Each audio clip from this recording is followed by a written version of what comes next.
Detergent powder काफी सालों से अमेरिका में मार्केट कर रहा है, लेकिन जैसे ही सन 2000 में वो इंडिया में एंटर हुआ वो पूरी तरह से फेल हो गया क्योंकि वो इंडियन कस्टमर्स को समझ नहीं पाया। रिसर्च करने पर पता लगा कि अमेरिका में ज्यादातर लोग कपड़े धोते हैं तो उन्हें कोई फर्क नहीं पड़ता कि डिटर्जेंट पाउडर हाथ पे भी कोई फर्क डालता है क्या, लेकिन इंडिया में 80% से लोग हाथों से कपड़े धोते हैं, इसीलिए उन्हें फर्क पड़ता है। तो फाइनली टाइड सन 2009 में टाइड नेचुरल के साथ इंडियन मार्केट में उतरा, जो कि काफी ज्यादा किफायती था, बहुत अच्छा था, लेकिन सबसे इंपॉर्टेंट चीज वो हाथों के लिए सेफ भी था। फिर क्या था, 2 ही सालों में टाइड ने इंडिया में बहुत बड़ा मार्केट कैप्चर कर लिया और आज टाइड नासा के साथ मिलकर स्पेस में पहली एस्ट्रोनॉट्स के लिए लॉन्ड्री बनाने जा रहा है। हमारे देश में क्रिकेट बहुत ज्यादा पॉपुलर है और कभी कभार ग्राउंड पे खिलाड़ियों के बीच की कंट्रोवर्सी इसे और ज्यादा पॉपुलर बना देती है। गाइस, आपने क्रिकेट के ग्राउंड पे बहुत बार खिलाड़ियों को आपस में भिड़ते और उन्हें आपस में गाली देते या अपशब्द बोलते देखा होगा, लेकिन क्या आपको पता है कि एक खेल का टूर्नामेंट ऐसा भी है जहां पर खिलाड़ी आपस में एक दूसरे को गाली नहीं दे सकते।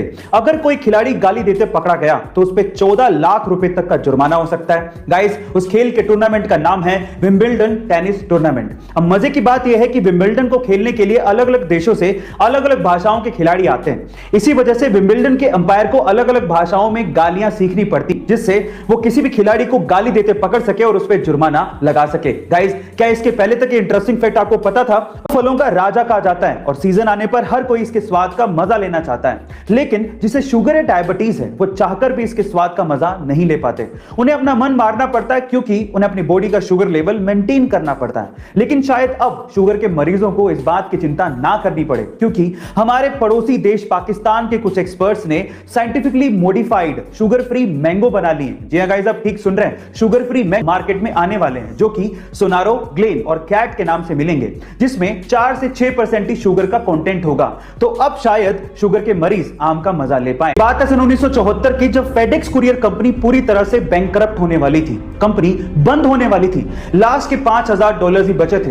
कंपनी अगले सप्ताह भी कैसे सरवाइव करेगी ये फाउंडर्स को मरता क्या नहीं करता। फाउंडर्स आखिरी $5000 का दाव खेलने के लिए लॉस वेगास पहुंच गए ताकि पैसों का जुगाड़ किया जा सके और कंपनी को बचाया जा सके। गाइस, किस्मत भी बहादुरों का साथ देती है। लास्ट के $5000 दाव पे लगा देना कोई छोटी बात नहीं है। उन्होंने $5000 के थ्रू $32000 कमाए और फिर से पहुंच गए फेडेक्स कंपनी को जिंदा करने के लिए। फिर क्या था गाइस, वही कंपनी जो बैंकरप्ट होने वाली थी, आज वो कंपनी $70 बिलियन की कंपनी है जिसमें 6 लाख से ज्यादा इंप्लॉइज काम करते हैं। 1980 की, जब महाराष्ट्र के जलगांव डिस्ट्रिक्ट के अमलनेर गांव में रहने वाले मोहम्मद अनवर के पिता की अचानक से मौत हो गई। उनकी मौत के बाद पीछे जायदाद में एक खेत था जिसे मोहम्मद अनवर के अलावा 3 भाइयों में बराबर से बांट दिया गया, लेकिन मोहम्मद अनवर ने उस जमीन के टुकड़े को 80,000 रुपए में बेच दिया और एक ब्रोकर सतीश शाह के कहने पर 10,000 रुपए विप्रो कंपनी में इन्वेस्ट कर दिए और 100 शेयर्स विप्रो कंपनी के खरीद लिए।